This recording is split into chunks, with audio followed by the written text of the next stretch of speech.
boa tarde, boa noite, lideranças do Brasil. Podcast Bastidores da Vitória, entrando no ar. Sempre com a parceria das facas DCS, facas com alma, use com orgulho e guarde por gerações. SBS Engenharia Limitada, solidez que inspira confiança, grandes obras, grandes realizações. Além de todos vocês, anônimos colaboradores, que acreditam em nosso projeto. Hoje vamos falar sobre o cenário político atual. O que aconteceu, o que está acontecendo no cenário político e seus reflexos no desenvolvimento do país. Eu sou Sérgio Zimmermann, arquiteto e consultor. Oi, gente, me chamo Martina Rodrigues, sou advogada e consultora. Nosso convidado de hoje é advogado e debatedor. Bem-vindo ao programa, Dr. José Antônio da Rosa. Bom dia, boa tarde, boa noite. Porque hoje as mídias sociais nos permitem assistir os eventos todos, né, no horário que o internauta decidir. É né? verdade. Eu agradeço muito o convite para participar aqui dessa conversa, né, desse bate-papo que nós vamos ter sobre esse cenário político brasileiro. E fico à disposição, né, para a gente poder conversar sobre os temas aí que nos afligem, né? Beleza. Nós precisamos encontrar alguns caminhos e algumas soluções. Muito nos aflige. Então, após as eleições de 22, com a posse do novo governo, o que podemos vislumbrar? O que muda? Que cenário compõe essa nova realidade? Bom,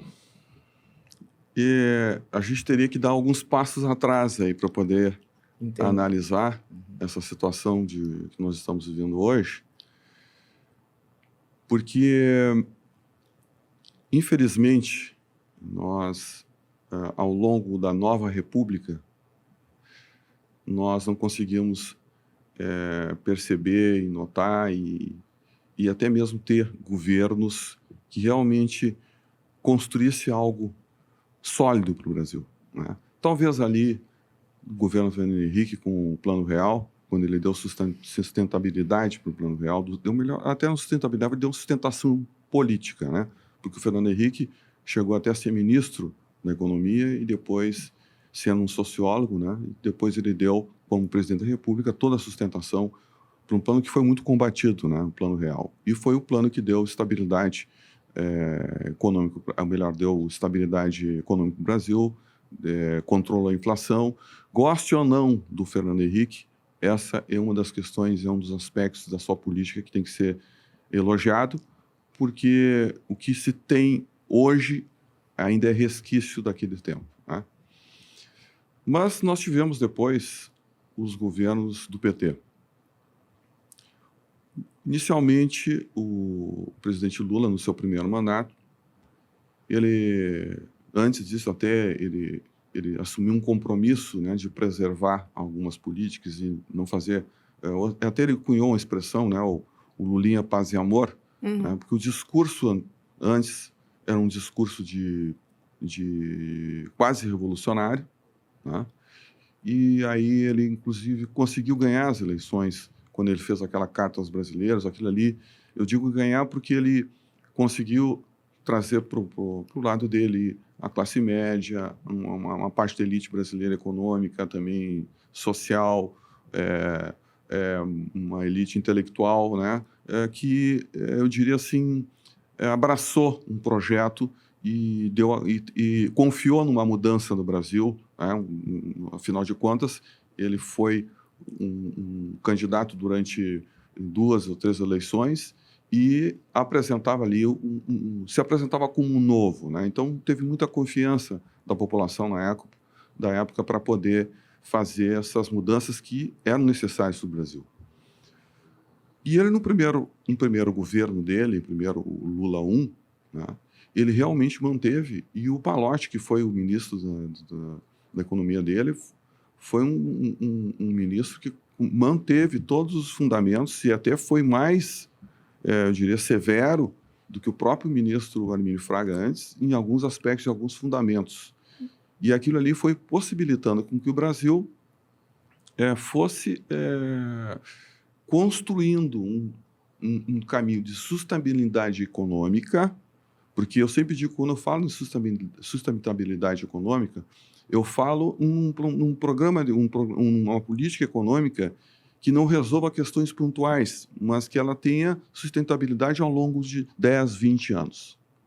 Porque sim, que a gente possa atrair investimentos estrangeiros, por exemplo, e a com uma economia segurança, funciona né? assim, a economia é uma espécie de um transatlântico, né? Tu vai fazer um esforço enorme e ele vai gerar muito pouco, né, para mudar de curso. Mas ali nem era o caso, porque a política, os fundamentos do Plano Real já tinham sido implantados, então era dar condições para que ele desse continuidade ao projeto. Só que aí que veio o problema maior. O Plano Real não era estanque. O Plano Real ele exigia de imediato uma série de reformas no país. Reformas que dariam essa sustentabilidade para a política econômica e possibilitariam um crescimento do país. E eram reformas que outros países já tinham feito. Nós vamos pegar ali o Reino Unido, a Inglaterra, que tinha feito uma reforma profunda no setor público, com o governo Thatcher, a partir do final da década de 70 ali, e o início da década de 90, quando ela começou, de 80, quando ela começou, e praticamente 10 anos. Outro país que fez uma reforma profunda no setor público foi a Nova Zelândia, e aí não é uma questão ideológica, né? É um problema prático, porque quem fez na Nova Zelândia, quem fez a reforma de 82 a 92, né, foi um governo de social-democrata. Mais à esquerda, né? Um governo de esquerda. E no governo Thatcher, quem consolidou essa reforma do Estado no governo Thatcher foi o John Major, que era um trabalhista. Então, não é uma questão ideológica, é uma questão... A própria China. A China fez essas reformas também. A China, embora sendo comunista, abdicou do socialismo como um projeto econômico e abraçou o capitalismo. Exato. Um capitalismo selvagem, né? Mas foi capitalismo. É um capitalismo de Estado, né? Um capitalismo de Estado, né? Se a gente pode assim chamar. Mas essas reformas que caberia aos governos petistas fazerem não foram feitas. Quando nós chegamos na metade do segundo governo Lula, inicia o projeto da herança maldita que a Dilma vai herdar. Eu já diria, no segundo governo Lula já teria começado. E eu nunca senti sinceridade na necessidade, na realização dessas reformas. Eles pensavam no que hoje a gente está vendo e que a Dilma aplicou, que foi a nova matriz econômica, que é que infelizmente nós estamos vendo hoje. Então, quando a gente fala do atual cenário da política e da economia brasileira, a gente tem que voltar para trás. A gente não conseguiu ainda olhar para frente, porque nós estamos assistindo uma reprise, né? Nós já estivemos aqui, né? E com alguns, diria assim, com alguns requintes de crueldade, porque algumas coisas que foram feitas não deram certo. Eu sempre digo, né, que o Brasil ele tem o Brasil tem um histórico de repetir o erro que é impressionante, né? Então nós tornamos, né, tem aquela expressão popular, né, que diz que errar é humano e repetir o erro é burrice, né? Isso. Pois no Brasil, já não é mais burrice, é decisão. Nós decidimos... Será que não é de propósito isso? Será que o estamento burocrático não gosta que os erros sejam repetidos para eles se mantenham no poder? E aí entra um outro aspecto, né? Nosso Brasil, principalmente a partir ali do período republicano, né? A gente pode até levar um pouco mais atrás, mas vamos pegar a República, né? A nossa República, nós podemos perceber que o Brasil foi tomado por oligarquias. Hoje nós estamos na mão de corporações públicas e privadas. Tá? Nós temos uma série de interesses hoje que impede o Brasil. O Brasil está, eu diria assim, cativo desses interesses. O Brasil não consegue desenvolver. Como eu falei, nós precisamos fazer uma série de reformas que são fundamentais para o país desenvolver. Eu estava escutando esses dias, lendo até uma obra do Gustavo Franco, e ele estava, inclusive, colocando, né, que as reformas que foram feitas em outros países que conseguiram desenvolver, países como eu citei aqui, a Nova Zelândia, a Inglaterra, até mesmo a Austrália, que praticamente já atingiu aí mais de 30 anos, mantendo um crescimento constante. Econômico, né? Em torno de 2,3%, 2,4% constantemente durante 30 anos. Singapura, né? Também Singapura fez, né? Singapura reformou geral, 60, né? Saiu do mundo agrícola, de uma economia agrícola para tecnológica. Né? Hoje Singapura é o país que tem o maior número de milionários do mundo. Né? Então, essas reformas todas, né, que foram feitas nesses países, o Gustavo Franco acredita que nem mesmo serão suficientes mais no Brasil. O Brasil perdeu tempo, perdeu time, né, de fazer essas reformas, né, que são reformas que são, assim que colocadas em prática, elas levam no mínimo 10, 20 anos para poder desenrolar, com políticas de Estado, independente do governo que assuma, ele mantém aquelas políticas, né, em funcionamento, e não muda tudo, como a gente vê no Brasil, a cada 4 anos muda tudo, né, ou a cada 2 anos, né, porque tem eleições também para prefeitos, e aí tem alterações em orçamento e tudo para poder agradar o eleitorado. Né? Então, esses governos que têm uma visão, eles têm uma cosmovisão diferente. Né? São governos do PT, os governos de esquerda têm uma visão diferente.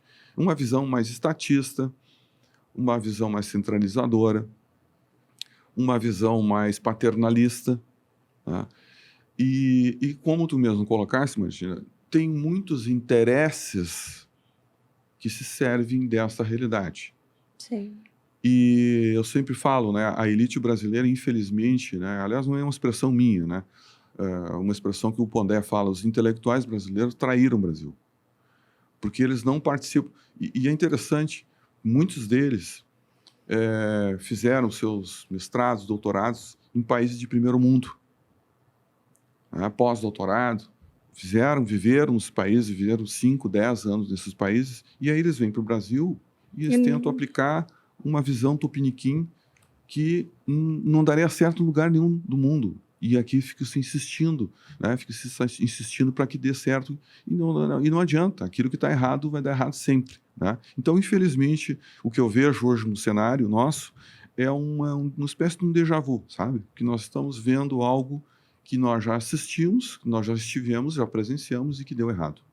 Tu acredita que, então, esse cenário que está posto nos traz essa polarização que está se mantendo desde as eleições?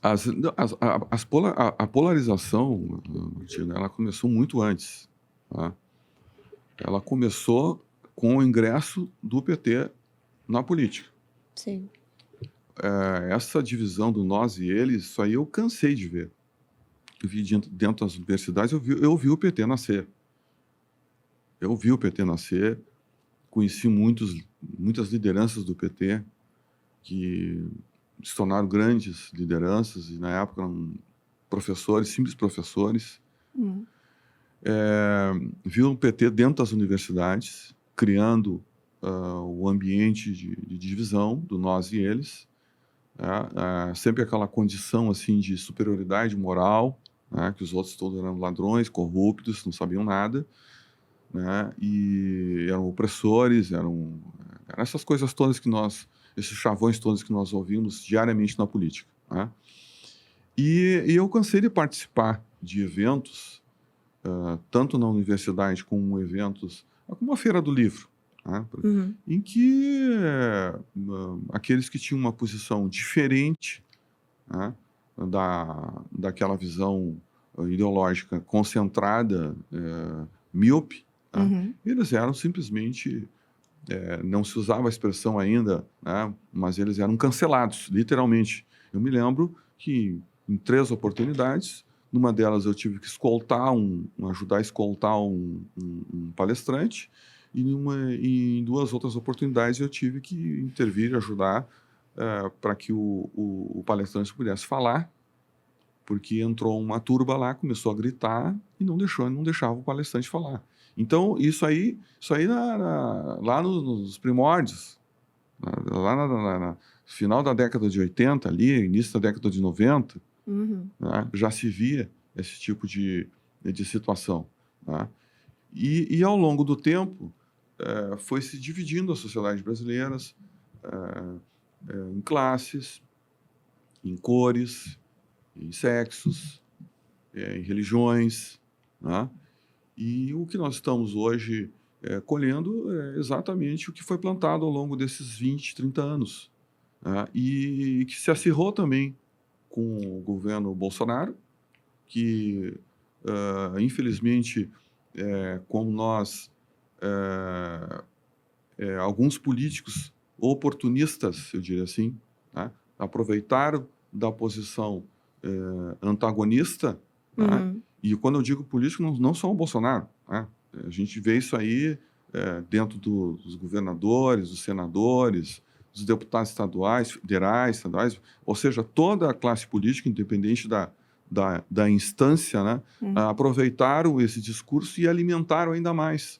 Nós podíamos ter rompido com essa Polarização. com essa maldição, né, de divisão que está ocorrendo no Brasil, mas se alimentou, né, para ganhar uma eleição, e olha no que deu, né? Hoje nós temos que viver aí, e esse discurso do nós, ele permanece cada vez mais com requintes de crueldade. É verdade. Exatamente. Doutor Roça, e esse desequilíbrio institucional do nosso sistema político, né? Que nos causa até uma insegurança jurídica, né? Nos faz pensar assim, né, como enfrentar essas dificuldades, né, com esse descrédito jurídico, porque, na verdade, quando tu não vê saída, tu vai para a justiça, mas Sim. aí tu tem o descrença da justiça, tu entra num desânimo assim, de dizer, bom, e agora? Deus me ajude. Como é que é isso? Sim. Esse é um problema que também não começou agora, né? Nós podemos levar para a Constituição brasileira, nisso, lá em 88, né? O Brasil não conseguiu, óbvio, uma democracia que estava se restabelecendo, né? O Brasil, o maior período democrático que nós estamos vivendo é agora. O Brasil nunca conseguiu ter um período de democracia como nós estamos tendo neste momento. As instituições brasileiras, elas foram constituídas, mas, infelizmente, nós não temos uma tradição institucional. Nós não conseguimos ainda. Eu acredito que ao longo do tempo, até porque se nós formos pegar países como a Inglaterra, né, que tem eu diria assim, uma história, uma tradição institucional secular, né? Sim. Plurissecular, né? Então, a gente percebe ali que as instituições funcionam mais, eu diria assim, ajustadas, né? Existem os freios e contrapesos bem definidos, né? Os próprios Estados Unidos, né? Isso fica muito claro, mas traz também consigo a tradição anglo-saxônica, né? Sim. Nós não temos essa tradição. E por faltar essa tradição, nós não conseguimos ainda ter esse equilíbrio e essa definição bem clara da posição de cada poder, né? E aí envolve vários interesses. Então, nós tivemos, no primeiro momento, os superpoderes na mão do executivo, né? E o executivo dominava a pauta econômica, dominava a pauta política, né? Com as medidas provisórias, ele pautava o Congresso, né? Ele colocava sempre à frente os seus interesses, né, políticos e também de governo, e conseguia pautar o Congresso. Hoje nós já enxergamos isso de forma diferente. Hoje quem é dono da pauta é o Congresso, especialmente o presidente da Câmara.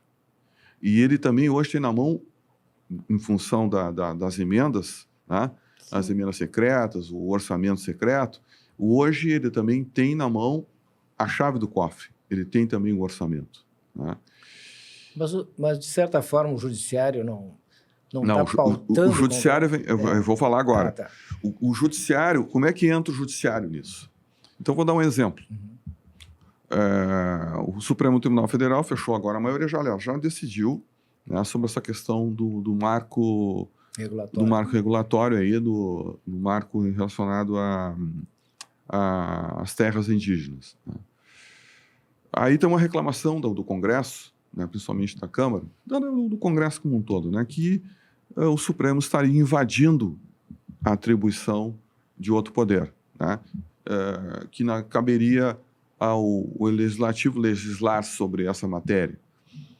E o Supremo decidiu a questão. Só que tem um problema. Nós temos aí 35 anos, praticamente, com essa questão, e o Congresso nunca decidiu. Pois é.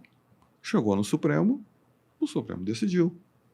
Agora é que estão querendo aí aprovar PECs,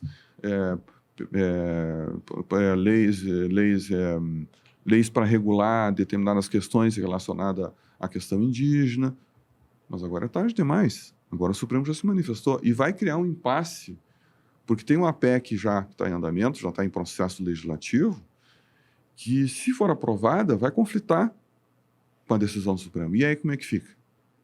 Pois é.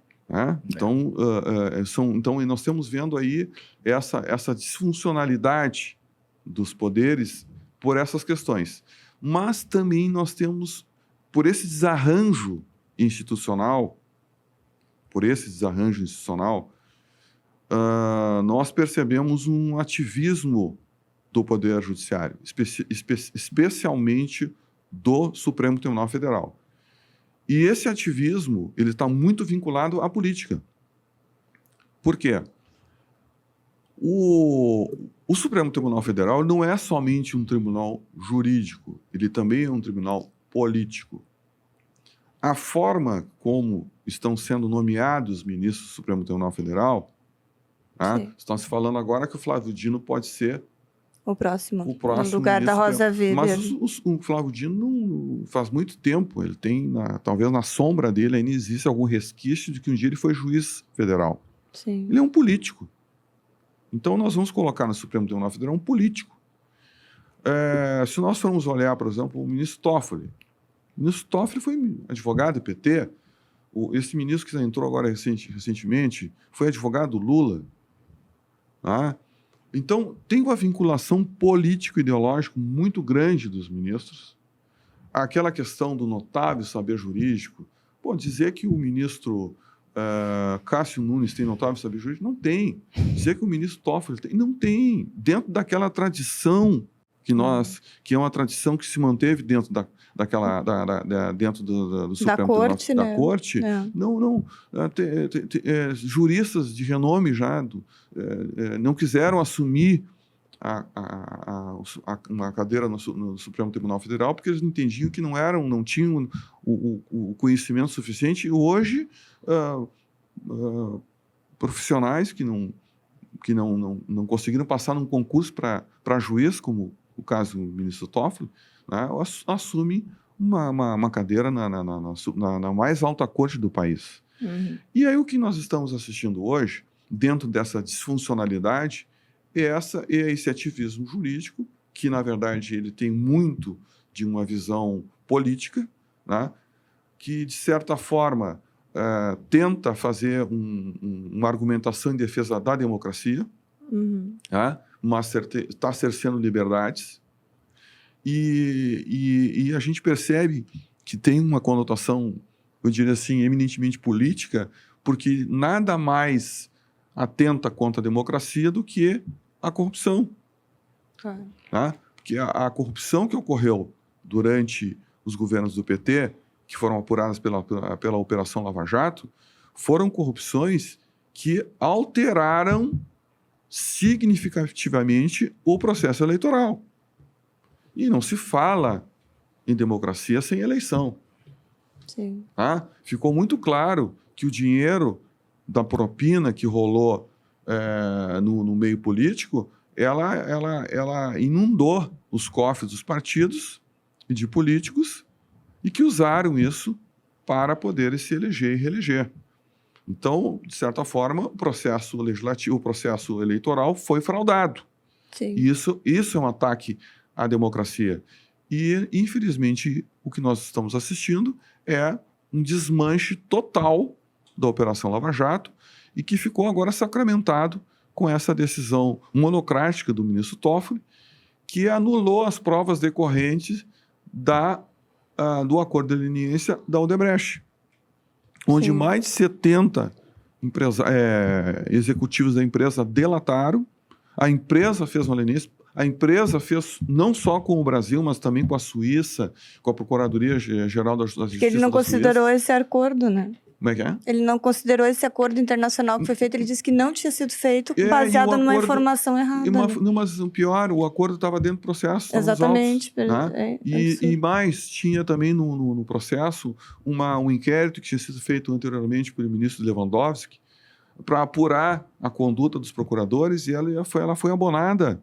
Ou seja, foi tudo feito conforme a lei e foi desconsiderado isso. Então, foi uma decisão política, né, que depois tu enquadra ela dentro de uma estrutura jurídica para dar validade a ela, para não ferir a Constituição, né, no devido processo legal, para não ferir também as decisões judiciais que precisam ser claras, né? Exato. Então hoje nós estamos vendo essa disfuncionalidade, esse desarranjo institucional, porque o Brasil ainda não conseguiu consolidar a sua democracia e não conseguiu ainda ter criar e ter um apreço pela tradição institucional. Então, esse é o problema que eu vejo hoje, as dificuldades que nós temos e a crise. Tem muita gente que fala que nós não estamos vivendo crise, né? Que, na verdade, diante das circunstâncias, né, a expressão que o presidente Lula usou, né, uma certa democracia relativa, né, e que a ministra Carmen Lúcia usou também uma expressão, para mim, totalmente infeliz, né, que ela era totalmente contra o cerceamento da liberdade de expressão, mas... Naquele momento... Então, quando tu começa a colocar exceções, né, para certas questões, obviamente que os direitos, as liberdades, elas não são absolutas, né? Eu sempre digo, nem mesmo o direito à vida é absoluto na Constituição, né? Porque existe a pena de morte no Brasil, quem sabe, né? Tá lá, Pois é. é só ver. Né? Tem isso na Constituição? Tem. Para crimes de guerra, tem. Só em estado de guerra, não em estado de paz. Mas mesmo assim, a legítima defesa. Né? Se eu matar alguém para defender a minha vida, é uma exceção.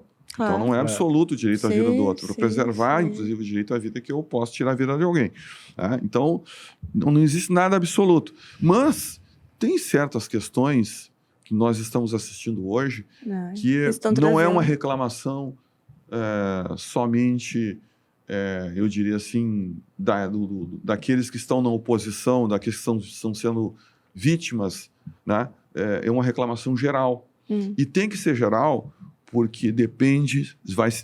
Nesse tipo de exceção, quando nós começamos a abrir exceções, né, sempre vai chegar a vez do outro.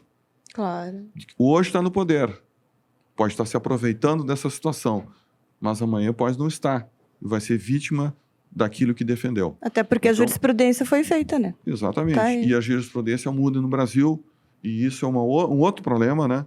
Que nós estamos assistindo no Brasil. Essa volatilidade da nossa jurisprudência na Suprema Corte, isso traz uma profunda... Prejudica a advocacia, prejudica os clientes acima de tudo. Prejudica os negócios, porque a insegurança jurídica é muito grande. né? E até mesmo o Brasil precisa cumprir com seus contratos, com seus acordos, né? O presidente Lula agora falou, inclusive, em rever, depois teve que tiveram que passar pano na situação, ele mesmo, né? E rever o acordo lá, o acordo de Roma, né? Sobre o Tribunal Penal Internacional.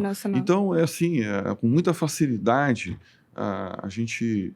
não agrada, muda. Né? Não me agrada, muda. Não, nós precisamos ter uma estabilidade, né, jurídica, nós precisamos ter estabilidade econômica, nós precisamos ter segurança jurídica para que tudo ocorra na vida. Né? Não é somente os negócios, os investimentos, mas as pessoas precisam. As pessoas precisam saber o que pode, o que não pode, o que deve, o que não deve. Né? E as coisas no Brasil, infelizmente, mudam com muita facilidade em nome da política. E não é a boa política. Sei. Bom, doutor Rosa, vou te convidar a saborear... Mas antes disso, quero fazer um desafio. Nosso abraço especial hoje é para quem? Vou mandar um abraço especial para a Rosiana e o Antônio de Tramandaí e para os meus pais, Fernando e Jane. Muito bem. Agora, como é que é? Por favor, doutor Rosa, saboreie a nossa pizza. Salve a Taste Food, nossa parceira. Doutor Rosa, diante de todas essas explicações, podemos afirmar que a geopolítica mundial pode interferir na nossa política? Ou nessa situação? O que nós estamos é que nós não podemos, né, ficar fora dessa realidade. Aliás, nós nos inserimos nessa realidade também. O Brasil está até saindo um pouco da sua tradição diplomática, né, eu não diria de neutralidade, né, mas uma tradição diplomática de tentar participar do processo de solução dos problemas. Tá? E o Brasil hoje, nesses últimos 2 governos, começou a tomar lado nessa guerra, por exemplo, essa guerra da Ucrânia. Tá? Agora, com um pouco mais de, eu diria, de incisão, tá? O Brasil está transformando os BRICS, está entrando no jogo, né? Participando de um processo de transformação dos BRICS eu diria assim, no que eles chamam de sul global, né?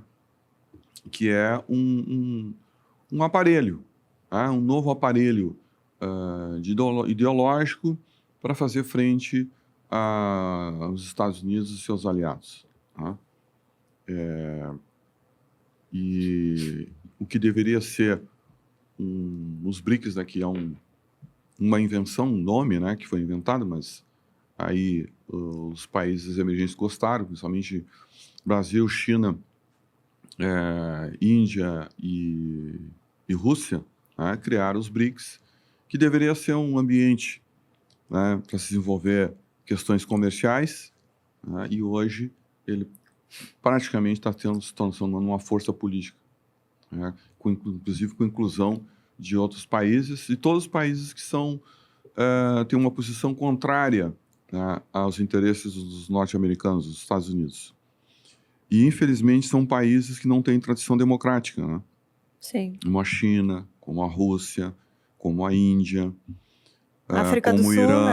a África do Sul, né? Que fazia parte já desde o começo dos BRICS. Né?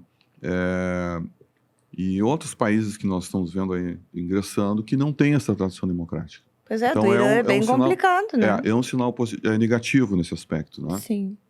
Então, a geopolítica, realmente, o Brasil passa a ser um ator, mas não é um protagonista. Até mesmo agora, essa última reunião que teve dos BRICS, né, que foram incluídos mais alguns países, né, alguns foram contrários, e até mesmo dentro do Brasil, até o próprio governo, existiam posições contrárias ao ingresso de mais países, né? Com o ingresso de mais países, o Brasil cada vez mais ou cada vez menos tem protagonismo. Sim. Né? Enquanto nós tínhamos lá 4, 5 países, o Brasil tinha uma relevância. Né? Se criou até um banco, né? Ou seja, se tinha uma ideia realmente de se criar, de se trabalhar as questões de ordem comercial com a criação desse banco. Hoje está se falando até em uma moeda, né, dentro do bloco, dentro do ambiente dos BRICS. Então, e tudo isso aí como uma forma de fazer enfrentamento aos Estados Unidos. Tá? A postura, a posição hoje dos Estados Unidos no mundo. Então, realmente, o Brasil hoje ele está inserido e pode cada vez mais sofrer as consequências. Né? Recentemente, um senador norte-americano, uma das comissões lá do Congresso, cobrou do governo americano uma sanção contra o Brasil, né? Pelo fato do Brasil ter recebido aqui em seus portos 2 navios iranianos que são objeto de embargo pelos Estados Unidos. Sim. Então, essas coisas, esses acontecimentos, né, podem vir a trazer consequências para o Brasil e, eu diria assim, o Brasil vai sofrer, de certa forma, e já está sofrendo as consequências desse processo todo, né, essa nova visão, essa novidade que nós estamos vendo dentro da geopolítica mundial. E que, no teu entendimento, assim, que reformas seriam necessárias, principais, assim, né, para que o Brasil pudesse realmente avançar para um novo patamar de desenvolvimento social e econômico, valorizando a livre iniciativa, etc. Sim, assim, sim. Que reformas a gente podia sinalizar assim para... Olha, eu entendo que a mãe de todas as reformas é a reforma do Estado. O Brasil tinha que redimensionar o tamanho do Estado, as funções do Estado. O Brasil precisa reduzir o seu gasto, tá? Precisa qualificar o gasto público para investir em setores que realmente são necessários para a sociedade, como saúde, como educação, como segurança. Não é um Estado mínimo, né? Não tem essa visão liberal nesse aspecto, mas aquele Estado que a gente diz Estado necessário, né? Aquele que é o suficiente para atender às necessidades da sociedade. Acho que o Estado também tem uma participação social, tá? Agora, na pandemia, nós percebemos claramente isso, né? E não só no Brasil, os países do mundo inteiro tiveram uma participação maior, uma intervenção maior para poder suprir certas necessidades que só o Estado pode fazer, né? A participação do Estado em políticas, em programas público-privados, né, parcerias, eu vejo que o Estado pode participar disso aí. Mas, essencialmente, tem que ficar certas atividades econômicas na mão da iniciativa privada, porque a iniciativa privada é que tem condições de desenvolver determinados projetos, fazer investimentos, né? Então, a reforma do Estado que eu falo, visando exatamente essa diminuição do tamanho do Estado e a qualificação do gasto público. Tá? É preciso que seja feito isso. E eu entendo que é a mãe de todas as reformas, porque decorrente dela vem as outras. Tá? Hoje nós estamos falando numa reforma tributária, mas eu entendo que a reforma tributária deveria ser a última. Né? Eu sei que essa reforma agora é necessária, pelo menos para tornar mais razoável e racional o sistema, né? Porque o sistema tributário brasileiro é um horror, talvez seja um dos piores do mundo. Tá? Então, precisa facilitar a vida para o empresário, para o pagador de impostos. Né? Ele precisa entender melhor como é que funciona, facilitar o pagamento, né, dos impostos e não ter uma estrutura, uma superestrutura para uma empresa, uma microempresa, uma média empresa, ter que ter lá uma mega estrutura, né, para poder ir horas, né, da atividade da empresa destinada para cuidar das questões fiscais. Então, precisa realmente racionalizar. Mas o grosso mesmo da reforma precisa vir depois que se redimensionar o Estado, se redimensionar o custo. Tá? A partir do momento que eu reduzo o custo, que eu reduzo o tamanho do Estado, eu também vou alterar a questão tributária. Tá? Aí eu posso, por exemplo, reduzir impostos. Né? Agora, o que nós estamos assistindo hoje? nós estamos assistindo um governo, né, um partido que sempre teve uma visão estatista de aumentar o tamanho do Estado, de aumentar o gasto, como aumentou, aproveitou o governo Bolsonaro que aumentou, que elevou os gastos para poder se reeleger e consolidou ainda aumentou. Tá? Aí como é que se faz uma reforma tributária com um governo, no exercício de um governo que aumenta custos? Certamente vão aumentar impostos. Sim, porque eles querem manter inchado, né? De algum lugar vai ter que sair o dinheiro. Então, hoje se vê uma corrida do governo, né? Vamos taxar as grandes fortunas. Ou seja, uma série de caminhos estão sendo buscados para aumentar a receita, a arrecadação. Com o objetivo, obviamente, sustentar esse custo a mais que nós vamos ter. Então, para mim, a mãe de todas as reformas é necessariamente a reforma do Estado. Tá? Depois, nós precisamos fazer uma reforma política. Né? Uma reforma política. Quando eu falo reforma política, eu também uma reforma eleitoral. Tá? Nós precisamos repensar que tipo de Estado nós queremos, que tipo de governo nós queremos. Tá? Recentemente, se falou aqui no semipresidencialismo no Brasil, né? Aqueles eventos do ministro Gilmar Mendes lá em Portugal, disse até que o Supremo é uma espécie de poder moderador. Tá? Então, nós precisamos pensar isso também. Precisamos pensar o presidencialismo. Tá? Se fala em presidencialismo de coalizão, que, na verdade, é um presidencialismo de compadrio, de ajudar os amigos. Tá? Precisamos pensar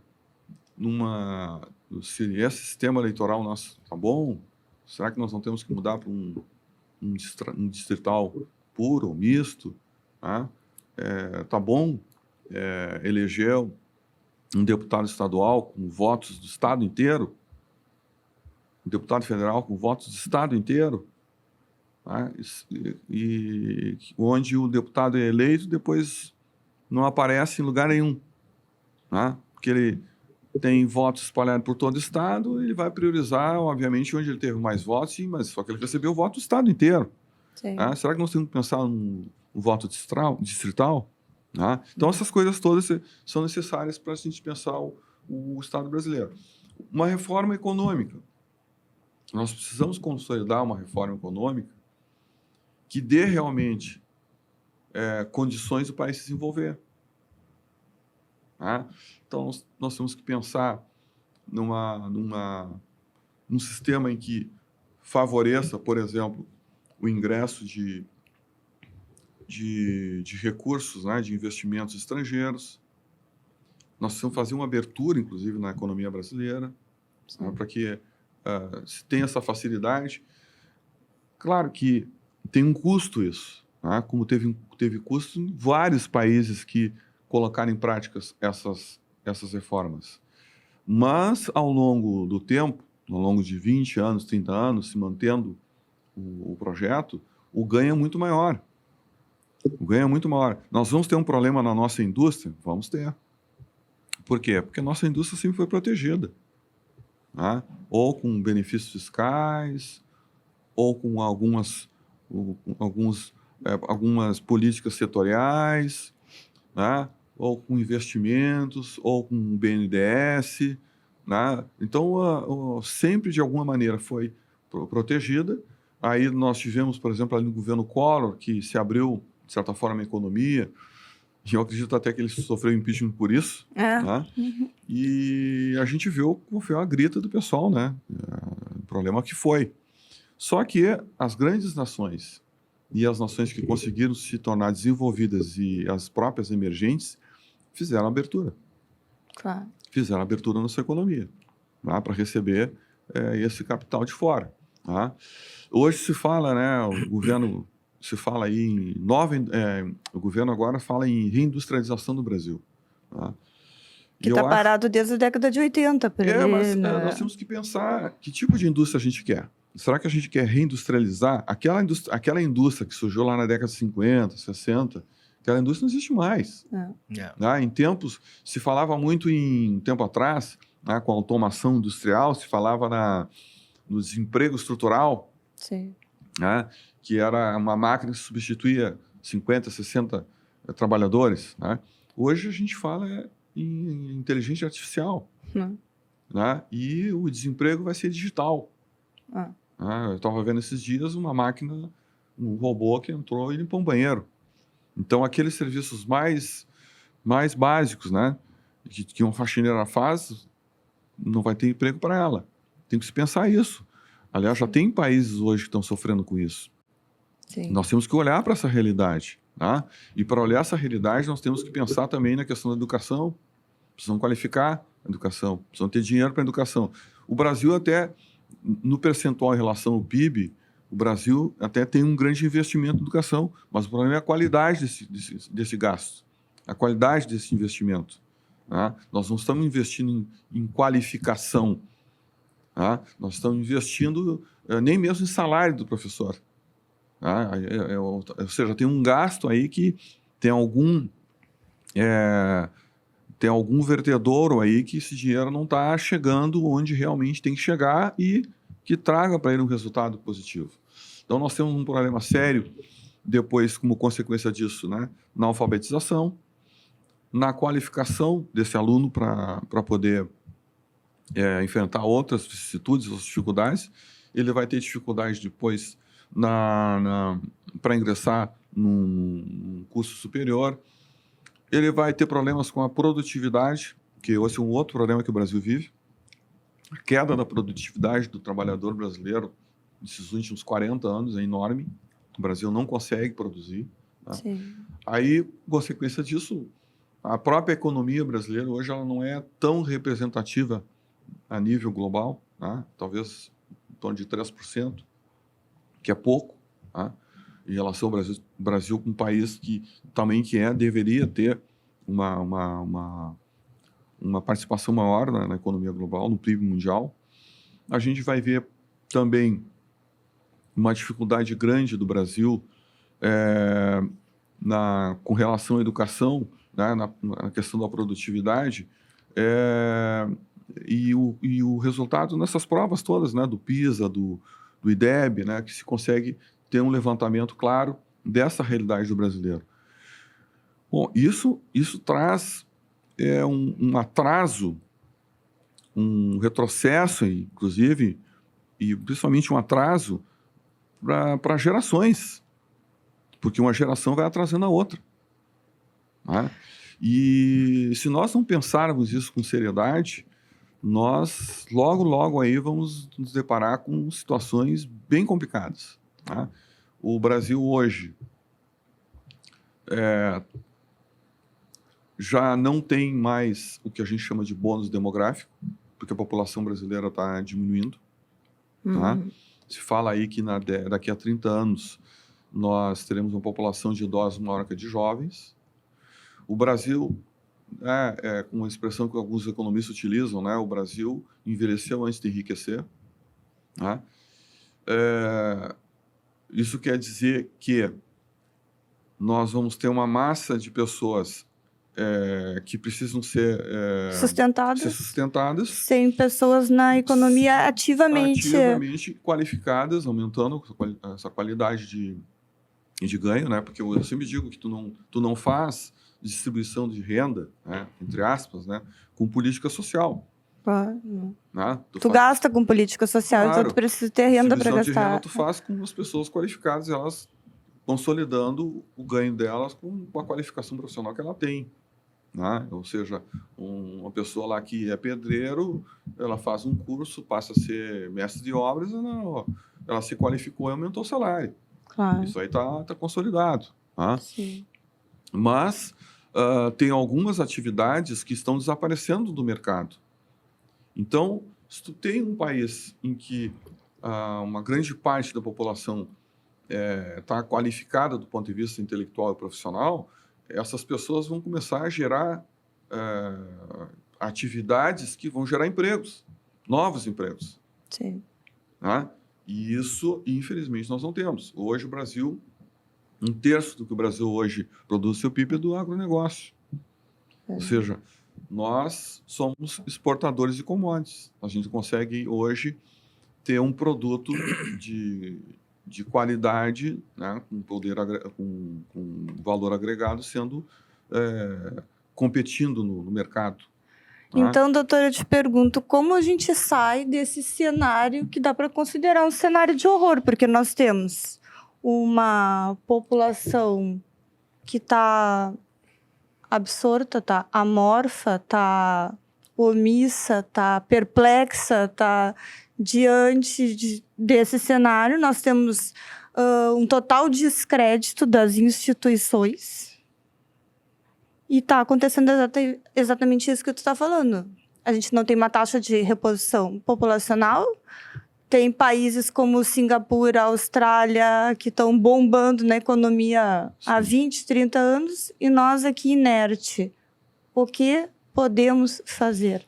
Olha, eu vejo assim, o papel importante da elite brasileira, né? A elite intelectual, a elite empresarial, assumirem nesses momentos de dificuldades uma responsabilidade maior. Pensarem o país. Que hoje nós vivemos praticamente um salve-se quem puder, cada um cuidando do seu canto. Né? Nós precisamos ter essa dimensão maior de país, de nação. O cidadão também hoje tem acesso a um conjunto muito grande de informações, procurar se informar melhor, né? Sair um pouco desse ambiente das fake news, sair um pouco desse ambiente político, eu diria assim, conturbado, um tanto tóxico, né, que está fazendo com que pais de família se dividam, amigos se dividam, né, ou seja, um ambiente extremamente de conflito. Nós precisamos encontrar, em determinado momento, essa paz. Tem gente que acha que, acirrando mais os ânimos, se encaminha uma solução. Na verdade, não. Acirrar mais os ânimos nos levam para os extremos.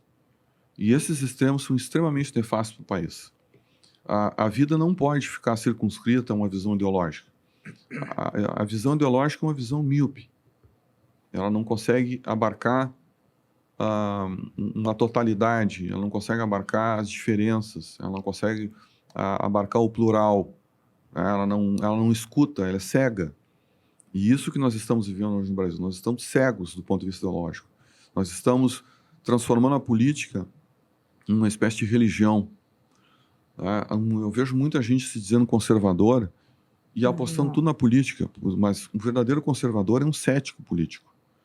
Ele desconfia, ele entende que a política não é a salvação, não é a política que vai nos salvar, não é um salvador da pátria que vai nos salvar. Nós não precisamos de salvador da pátria. Nós precisamos que cada um assuma a responsabilidade daquilo que lhe cabe, né? Que cada um faça o seu papel, que cumpra o seu papel como cidadão, como profissional. E esse é o caminho. Aí alguém pode dizer assim, tá, mas isso aí é o ideal, é um sonho. Isso não é. Porque outras nações que se desenvolveram, cresceram, fizeram isso. Alguns dias atrás eu tive um debate com um rapaz no Twitter, ele se dizendo, inclusive, que era liberal e conservador. Eu não consigo muito bem entender isso. Mas, né, porque o cara acha que é conservador da cintura para baixo, né? Olha só as questões de ordem moral, né? E ele é liberal na economia, né? Às vezes é um problema seus dois, né? Às vezes é um problema seus dois, mas vamos lá, vamos lá. Ele até se dizia ultraliberal. E ele ficou contrariado comigo quando eu sugeri, porque surgiu uma questão do problema da educação no Brasil, né? Educação de péssima qualidade, isso é inquestionável. Basta ver os resultados do IDEB e do PISA. Sim. Né? E aí ele chegou, só reclama, não dou solução. Eu disse, não, o que eu estou mais fazendo aqui é procurando dar solução. Mas se tu quer, você claro. Eu disse, olha, quem sabe olhar para Singapura? O que os singapurenses fizeram para melhorar a sua qualidade de... Eles mudaram a história. Mas Singapura é um país pequeno. Bom. Mas se tu é fiel no pouco, tu é fiel no muito. Né? Mas então, olha, não quer olhar para Singapura? Então olha para os Estados Unidos. Olha para a Alemanha. Olha para a China. Vai ver a educação na China. Ah, mas tu tá me sugerindo, então, um país comunista? Não, meu amigo, não estou olhando a questão ideológica, estou sendo prático. Qual foi o tipo de política, qual foi o tipo de investimento que se fez em educação na China e fez com que os chineses hoje construísse o país que está sendo construído, do ponto de vista tecnológico. E é disso que eu estou falando. Tá? Aí diz assim, mas tu está querendo trazer uma realidade lá para cá? Não estou querendo nada. Só quero que se olhe isso aí, veja o que dá certo, o que pode dar certo aqui, né? Ou se adapte. Ah, tu está querendo copiar isso? Olha, em última instância, que copie. Tem que copiar o que dá certo, por né? Eu não vou que dá inventar errado. roda se a roda já foi inventada. Traz para cá e vamos ver. Agora, o que não dá é para a gente insistir nesse modelo que só nos causa problemas, né? E não traz nenhuma solução prática para o país. O Brasil está lá atrás na questão de educação. Então, é nesse sentido que eu vejo que a gente possa olhar, as pessoas comecem a voltar para o bom senso, para a razoabilidade das coisas. Sim. Eu posso verificar, analisar, sopesar e ver, olha, certas coisas não é possível, não vou brigar por causa de política, né? E se buscar a partir daí soluções que outros países encontraram.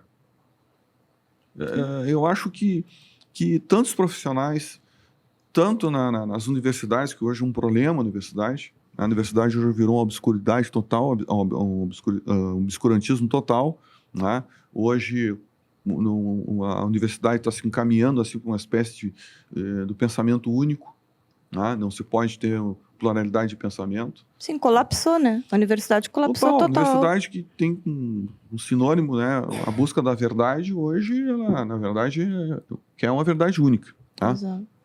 Então, mas tem que se pensar isso aí, tem que se pensar essa questão da universidade. A universidade que realmente tem que produzir para a sociedade. Né? Não pode ficar absorta em debates acadêmicos infrutíferos, né? Até porque o público é pago por alguém, né? Nós pagamos, né? Claro, e eles ficam 10 anos lá estudando, rodando, então tem não que se ver sabe. a qualidade da pesquisa que está se fazendo. Eu sei que tem muitas universidades, tem muitas coisas boas nas universidades brasileiras, mas, ao mesmo tempo, nós temos problemas sérios que nós temos que repensar, né? Nós temos que repensar o nosso modelo de escola, nós temos que repensar o nosso modelo de educação, coisas que foram feitas em outros países. Tá? Nós temos que repensar a nossa questão das próprias instituições que nós conversamos aqui. Vai levar tempo? Vai, mas tem que começar. E para começar, as pessoas têm que começar a tomar consciência, mudar de mentalidade, tá? Sair desse ambiente. E quando eu digo sair desse ambiente, não vou pedir para uma pessoa que não tem conhecimento nenhum, uma pessoa que não teve a possibilidade, a oportunidade de frequentar um banco escolar, um banco universitário, mas as pessoas que hoje tiveram essa oportunidade. Tem que repensar isso. Nós temos que ser práticos. Nós temos que ser muito práticos. O que dá certo. Nós temos que colocar em prática no Brasil aquilo que dá certo. Não é aquilo que eu acho. Nós não podemos enveredar numa espécie de aventura civilizacional.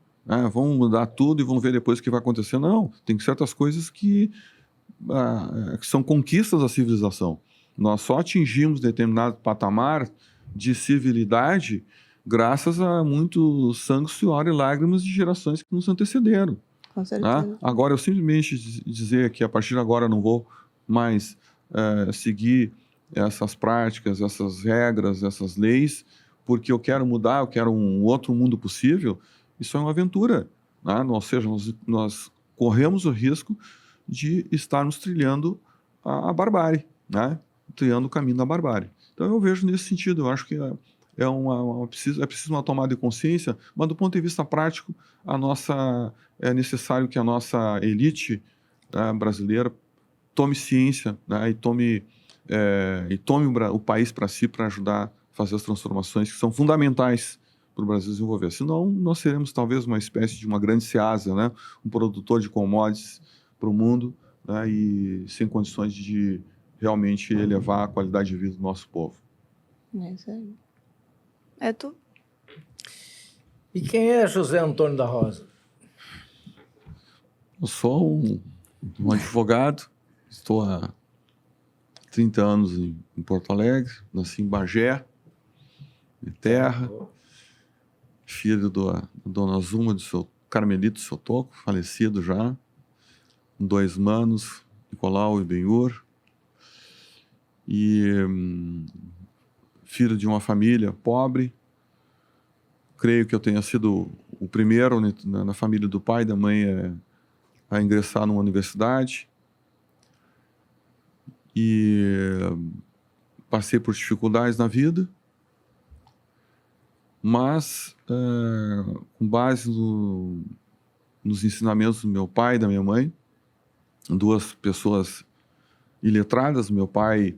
A minha mãe ainda conseguiu estudar um pouco mais, o meu pai não conseguiu, mas era um autodidata fantástico, né? Um homem sumamente inteligente. E uma das coisas que eu aprendi com eles é não ter medo das adversidades da vida, né?